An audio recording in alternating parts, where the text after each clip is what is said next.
kurang lebih 1 liter lah, atau kalau tadi mungkin saya salah lihat, yang jelas sih nggak sampai 2 liter kawan-kawan ya. Jadi kalau 2 liter air di sini harganya masih kalah sama kerupuk kawan-kawan ya.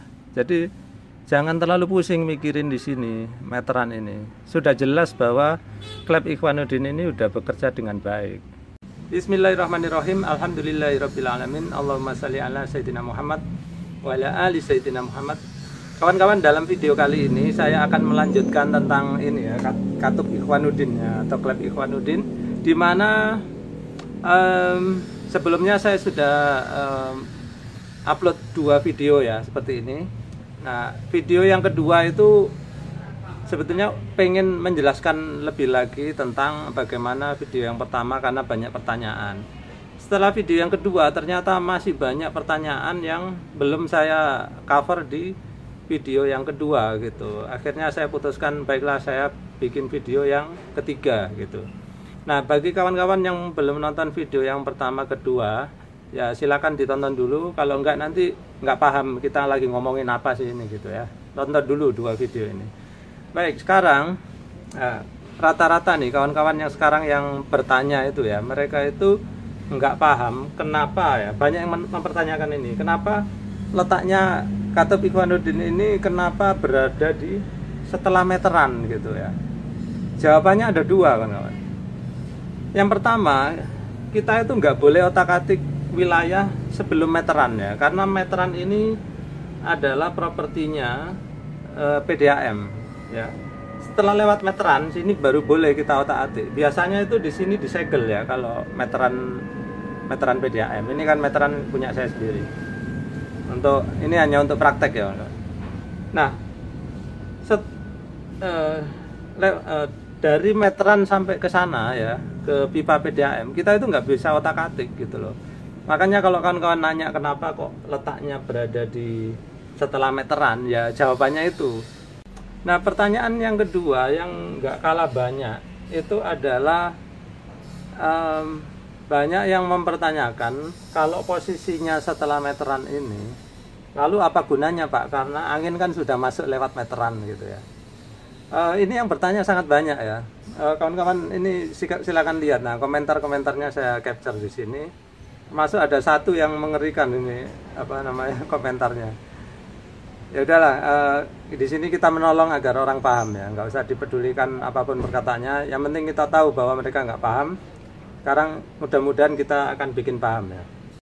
Nah, selanjutnya juga sebetulnya ada hubungannya dengan pertanyaan yang kedua tadi. Pertanyaan yang ketiga itu mereka pengen tahu ketika kita di sini rilis udara. Waktu kita rilis udara di sini, meteran jalan nggak gitu ya. Nanti kita lihat kawan-kawan, apakah meteran jalan atau tidak gitu ya. Baiklah, sekarang akan kita simulasi ya. Seperti biasa saya akan mengalirkan air dari PDAM ya. Seolah-olah ini adalah meteran PDAM. Air akan mengalir dan nanti alirannya seperti ini ya, melalui sini ya. Kemudian melalui klep Ikhwanuddin, baru dia keluar melalui klep otomatis ini.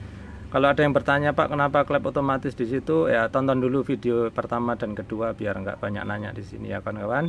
Baik, sekarang saya akan alirkan air. Baiklah, kejadian normal, air keluar, terus meteran PDAM jalan ya, kelihatan di sana, berputar. Seperti itu. Skenario berikutnya PDAM airnya mati. Baik, sekarang PDAM airnya sudah mati ya. Sekarang skenario berikutnya, karena PDAM airnya mati lama, mungkin seharian ya, sehingga akhirnya air di dalam pipa-pipa distribusi di dalam PDAM itu udah kosong, jadi pipanya kosong. Kalau kosong ya terisi udara dong ya kawan-kawan ya. Kalau terisi udara, selanjutnya ketika PDAM kembali menyala ya, maka di dalam pipa ini bukan lagi air ya. Karena apa? PDAM harus mengeluarkan anginnya dulu kawan-kawan. Ngeluarin anginnya lewat mana? Ya lewat rumah-rumah kita, sialnya kayak gitu ya. Jadi kita nggak mau rumah kita dijadikan tempat pengeluaran anginnya PDAM. Kalau kita nggak mau, ya caranya yaitu paling paling basic ya, paling dasar kita tutup keran di situ. Tapi kan kadang-kadang kita nggak tahu kapan PDAM akan airnya nyala kembali. Makanya dibikinlah katup Ikhwanuddin ini ya kawan-kawan.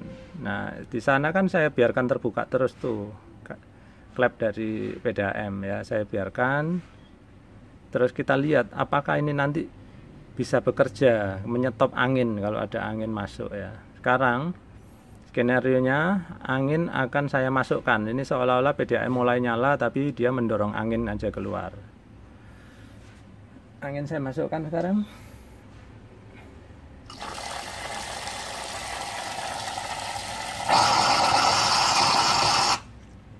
Nah, itu yang terjadi kawan-kawan. Tadi angin sempat keluar sana sebentar. Tadi kawan-kawan lihat meteran di sana berputar ya kan. Kalau kawan-kawan tadi nggak sempat lihat, silakan diputar kembali. Silakan diputar kembali ini videonya.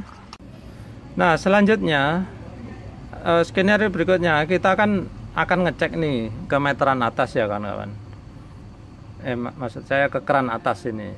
Kita buka keran atas ini untuk mengecek apakah di sini sudah keluar air atau masih angin gitu ya. Nah, yang kawan-kawan penasaran itu kan ketika kita ngecek angin di sini, apakah meteran berputar? Silakan kalian kawan-kawan lihat sendiri ya.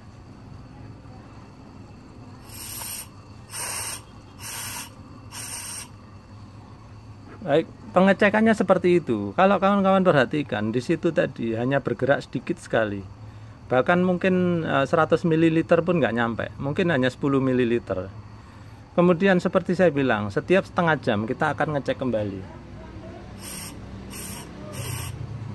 Nah, meteran bergerak sedikit sekali ya di situ tadi. Kawan-kawan bisa lihat meteran bergerak sedikit. Nah, ini yang jadi pertanyaan kawan-kawan kan. Apakah meteran bergerak? Saya bilang iya bergerak, tapi bergeraknya paling juga hanya 10 ml gitu loh. Apakah jadi masalah untuk kawan-kawan? Kawan-kawan hanya membayar ya nggak sampai sekerupuk upil lah kawan-kawan ya. Jadi jangan terlalu dipikir ribet. Perhatikan bahwa di sini itu kita berhasil menyetop udara sehingga meteran tidak berputar karena di dalam pipa PDAM sekarang berisi udara gitu loh. Baiklah, sekarang skenario berikutnya tentu saja harusnya angin udah habis, kemudian berganti dengan air. Maka sekarang angin saya tutup, lalu air saya alirkan. Nah, kawan-kawan perhatikan tadi sempat ada perputaran sedikit karena memang air sedang mengalir melalui situ. Tapi kita ini seolah-olah kita belum tahu ada air di dalam sistem kita. Maka kita akan mengecek kembali apakah sudah ada air di dalam PDAM ini, apakah airnya sudah nyala. Maka kita cek. Kita cek lagi. Oh, sudah keluar. Nah, kawan-kawan perhatikan waktu kita tadi ngecek ya. Waktu kita ngecek terjadi perputaran di situ sebesar ya kurang lebih 1 liter lah. Atau kalau tadi mungkin saya salah lihat, yang jelas sih nggak sampai 2 liter kawan-kawan ya. Jadi kalau 2 liter air di sini harganya masih kalah sama kerupuk kawan-kawan ya. Jadi jangan terlalu pusing mikirin di sini meteran ini. Sudah jelas bahwa klep Ikhwanuddin ini udah bekerja dengan baik. Sekarang kita lanjutkan ya. Jadi seperti saya bilang sebelumnya ya, kalau ternyata air sudah keluar, maka selanjutnya yang kita lakukan adalah tutup katup warna hijau itu, lalu kita buka katup penyeimbang warna merah, lalu kita tutup kembali katup warna merah, lalu baru kita buka yang warna hijau.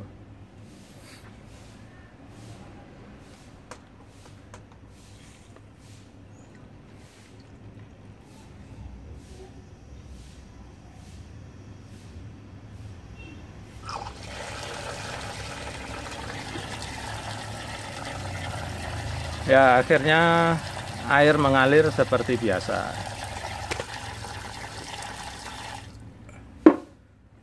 Baik, sekarang sudah saya matikan.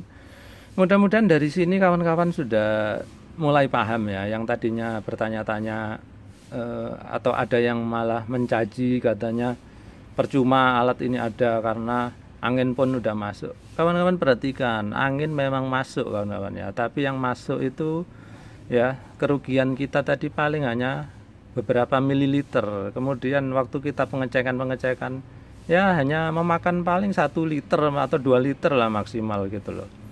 Jadi mudah-mudahan kawan-kawan tidak pusing lagi memikirkan bahwa udara sudah terlanjur lewat atau segala macam gitu ya. Mudah-mudahan sampai sini kawan-kawan paham. Kemudian saya juga di video sebelumnya itu udah nyebutin kawan-kawan bahwa alat ini sementara yang saya bisa persembahkan untuk kawan-kawan ya, untuk membantu kawan-kawan yang sering kena kadalnya maksudnya kena kerugian yang tidak diharapkan ya akibat angin yang lewat itu gitu kan. Karena apa? Kawan-kawan terpaksa harus membayar mahal angin ya. Kalau anginnya keluar 100 meter kubik ya, kawan-kawan akan dianggap memakai air 100 meter kubik seperti saya bahas di video sebelumnya. Nah, dengan alat ini maka kawan-kawan paling kerugiannya maksimal lah hanya 2 liter ya, 2 liter yang harganya nggak sampai seharga kerupuk upil tadi kawan-kawan. Nah, kemudian masih ada aja kawan-kawan yang berkomentar, kok ribet sekali Pak gitu. Kalau ibu-ibu yang mengoperasikan kan nggak bisa gitu. Ya, itu sih balik lagi terserah ke kawan-kawan. Kalau mau rugi kena anginnya PDAM ya silakan. Kalau nggak mau rugi ya ribet-ribet kayak gini gitu ya. Kalau mau nggak ribet bayar banyak gitu aja, gampang ya. Tapi sebetulnya kawan-kawan ada yang komentar kan, Pak bisa nggak Pak dibikin otomatis? Bukannya nggak bisa kawan-kawan, saya bisa aja. Tapi ini adalah yang paling murah dan paling simpel gitu. Kalau saya bikin rumit lagi bisa, atau maksudnya rumit itu rangkaiannya ya, tapi pengoperasiannya serba otomatis bisa aja. Kita pasangkan nanti sensor air, sensor angin ya, kemudian kita pakai relay, pakai timer segala macam, bisa ya, nggak masalah bisa. Tapi uangnya kawan-kawan ya, kalau ada yang tertarik kirim uangnya ke saya, nanti saya bikinin gitu ya. Tapi saya bikinin untuk videonya aja ya, nggak saya kirim ke kawan-kawan. Nanti saya kasih contohnya, kawan-kawan bisa bikin sendiri. Nah, ada yang juga yang nanya, Pak tolonglah Pak bikinin sekalian, saya beli aja. Saya udah pasang harga ya di video saya yang nomor 1 kan. Terus terang saya memang pasangnya harganya mahal, bukan apa-apa. Saya memang nggak ingin kawan-kawan itu membeli ke saya. Dari Batam itu pengirimannya ribet kawan-kawan, kena pajak. Kita ini dianggap kayak tinggal di luar negeri. Kalau kita ngirim di wilayah lain di luar Batam, kita ini kena pajak impor gitu. Nah kayak gitu itu urusannya ribet, saya nggak mau. Jadi kawan-kawan sebetulnya bisa lihat semuanya di sini, kan kelihatan secara fisik ya. Ini ukurannya 1,5, yang ini semuanya lainnya itu 0,5 inci. Di dalam ada bola pingpongnya. Kurang apa lagi? Tunjukkan aja ke toko bangunan pun mereka ngerti ini. Ya, jadi jangan berharap beli dari saya lah gitu ya. Saya pasang harga itu biar kawan-kawan nggak beli ke saya gitu ya.